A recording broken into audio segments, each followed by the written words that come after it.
और छत्तीसगढ़ में जमीन की खरीद बिक्री के लिए नई गाइडलाइंस जारी की गई है, लेकिन अब इस जमीन की कीमत में इजाफा किया हुआ, इसका विरोध भी शुरू हो गया है।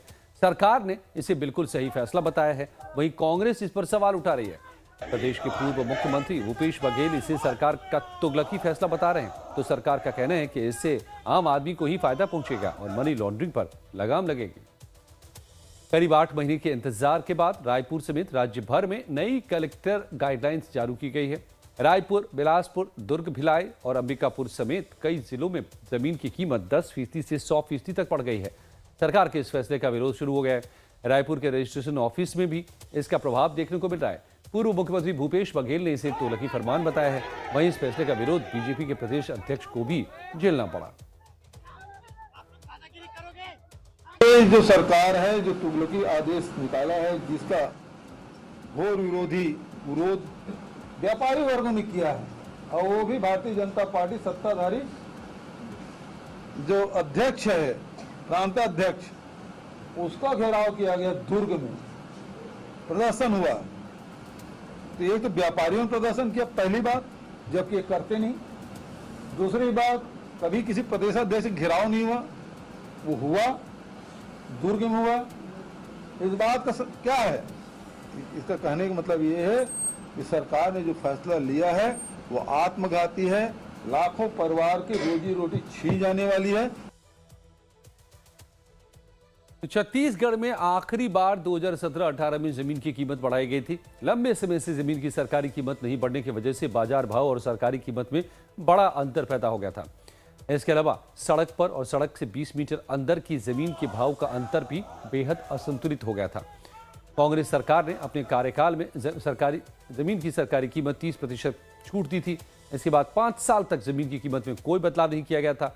बीजेपी की नई सरकार ने सबसे पहले 30% की छूट को खत्म किया और अब करीब 1.5 साल बाद जमीन की कीमतें बढ़ा दी गई हैं।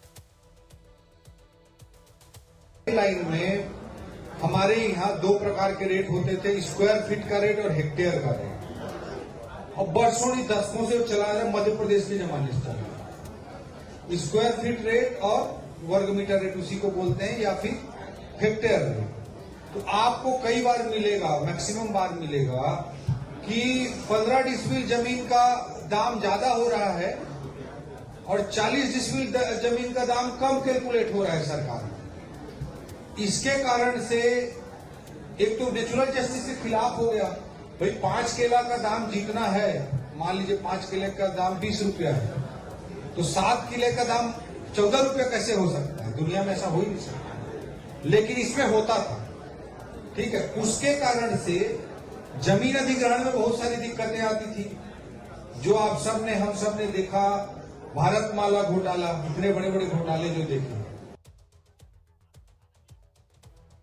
तो छत्तीसगढ़ राज्य में ऐसा पहली बार हुआ है जब जमीन की सरकारी कीमत तय करने के लिए वार्डों के अंदर से जाने वाली बाईपास सड़कों को भी मुख्य सड़क माना गया है।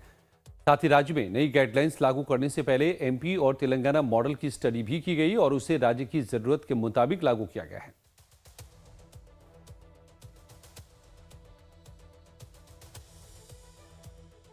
नई गाइडलाइन लागू होने से एक तरह से ही तो देश के लिए बहुत जरूरी।